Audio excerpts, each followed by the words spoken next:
Hi guys, welcome back to my channel. Today we're going to be testing out a trend that's popped back up on YouTube.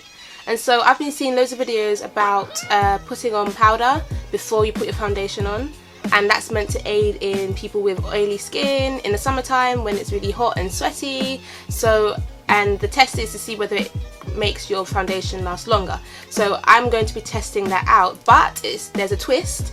I will be testing out two trends that have come about. So one is mixing loose powder in with your foundation, and the other one is applying powder before your foundation. So one side of my face is going to be powder before, and another side of my face is going to be powder mixed in. And I'm going to go out to Westfield, which is a shopping mall. I'm going to go and exchange a pair of shoes, walk around, come back, and then I'll give you my final thoughts and my kind of final review as to whether it worked or not. So let's get started. I've already kind of done my brows. It's a natural brow day today, and I'm just going to prime my face.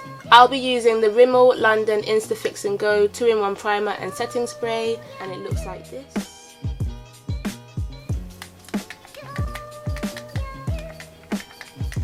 I never spray as far as they say you should because I feel like it needs to come on my skin. But I really like this primer. It leaves a slightly sticky residue, just a slightly sticky, and I think that aids in the foundation being able to grab onto the primer and stay on your face for longer.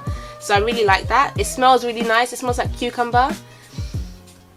Cucumber, which is a really nice fresh scent, and when you apply it to your face it does leave you with a nice kind of refreshing feeling, so I like that. You can apply this before your makeup as a primer and after as a setting spray, so it works as both, so you don't need to buy both, which is great. This was £7.99, which I'm sure in America it's probably $7.99. You know how it is. Americans get everything cheaper. But yeah, drugstore is under £10, so it's really good. And yeah, I like it so far. I used to use the MUA makeup fixing spray, which was £5. I believe it was the same size as well. That one was great, but I feel like this one's a little bit better, dare I say. And yeah, so it's now kind of melted into my skin, and I'm feeling that tacky feeling, so that's good. So I'm going to be using this brush for the powder before and applying the foundation, and then I'll be using this brush for the powder mixed in.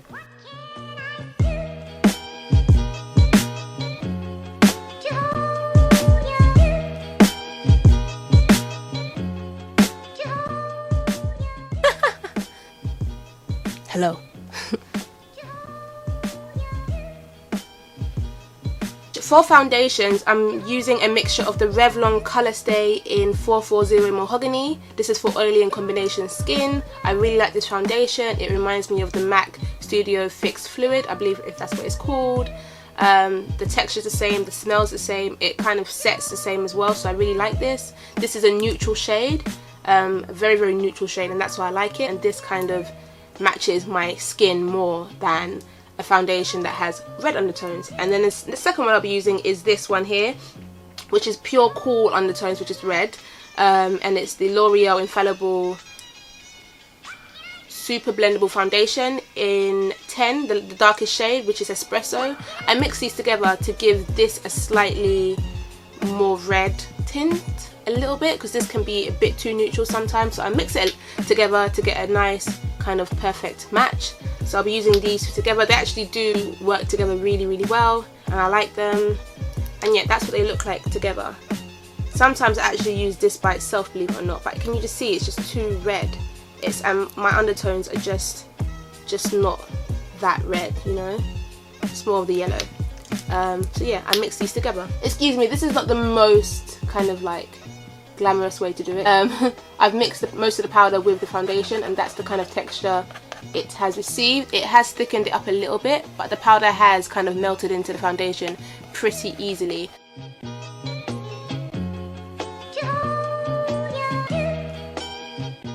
And every time I mix my foundation, it's always like a fluke. I don't know what shade it's going to be, but it generally tends to be the same shade, but sometimes it's more red because I put more of the L'Oreal in, and sometimes it's more neutral. This time it seems a bit more red, which is okay. I'll just match it up to the other side of my face. And because I've mixed the Revlon with the L'Oreal, The L'Oreal doesn't really dry down matte. It doesn't really dry down to a finish. It's slightly more dewy, and can you see? It's very, very dewy. Say hello to my 4C edges. Hey. So it's slightly more dewy than I'd like for it to be, and I'm not sure whether I should set this with powder over top to see if it would kind of perform under that. I'm not sure. I'll decide after.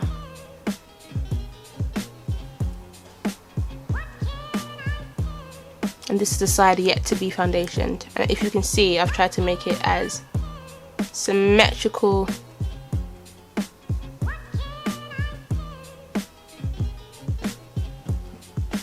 as possible. Okay, so now that I've done this side of my face, I'm going to go on and apply foundation to this side of my face. This is the side without the powder already mixed. I'm mixing it on my brush. Okay. I'm just already noticing that applying foundation to the side that has been pre-powdered is not as smooth as the side that was not pre-powdered. I am not sure if that's a good or bad thing, it's just what I'm noticing. And my moustache, the little hairs above my lip, they're showing through more on the side where I mixed the powder in with the foundation. I'm just noticing that. Okay. I've decided not to apply setting powder over top this foundation, and to kind of not interfere with the performance of everything that's going on, I'm just going to maybe do a light eyeshadow and eyeliner. So I'm going to be using the Makeup Academy Professional 6 shade palette in matte soft suede, and it's described as 6 delectable soft and silky matte eyeshadows compiled to complement each other for multi-tonal finishes or for sole wear. Each shade is highly pigmented and easily blendable for a captivating look.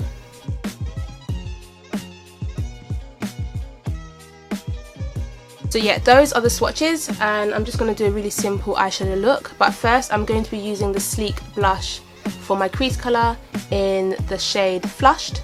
It's a really popular shade for dark skinned ladies for blush. I've seen some use it for eyeshadow as well. I'm just going to be using that with a fat fluffy brush, and I'm just going to be putting that into the crease. So now that I've applied that to the crease, I'm going to use the same brush, and I'm going to be going in with this purple shade and putting that all over the lid.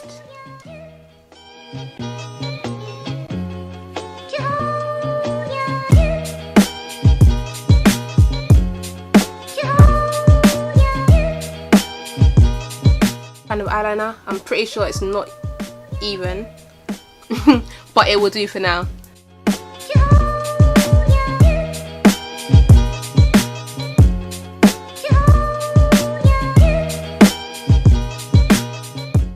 And that's the eyes done. I'm going to leave the face alone so we could really see how things kind of play out on the face.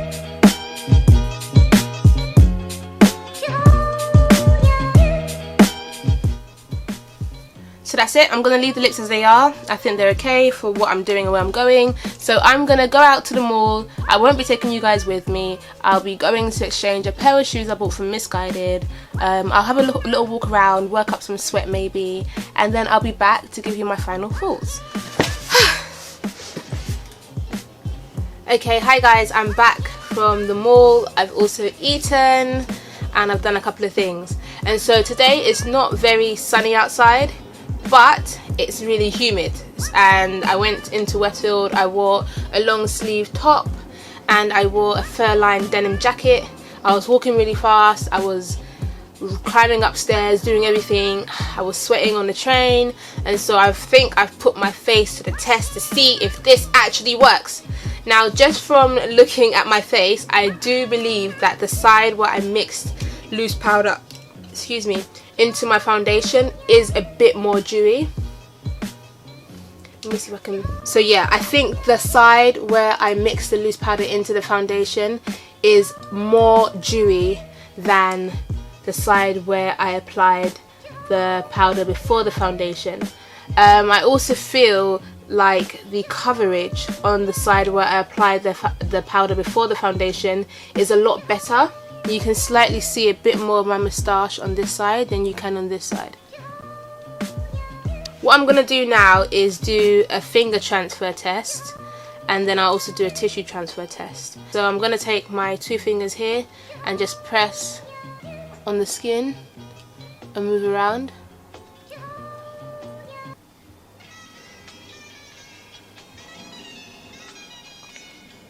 Now I don't know if you can see, but just from looking at my fingers, these have more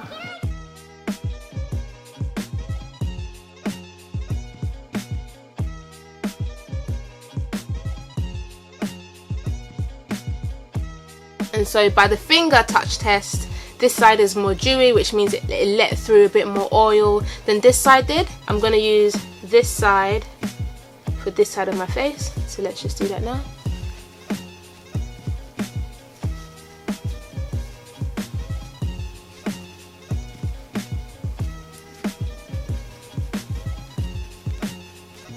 And that's what came up on there.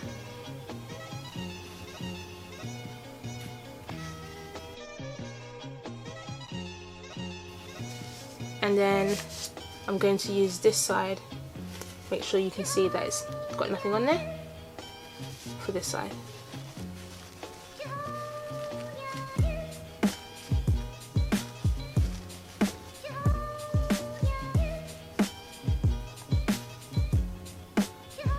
And that's the other side of the tissue for the left hand side of my face.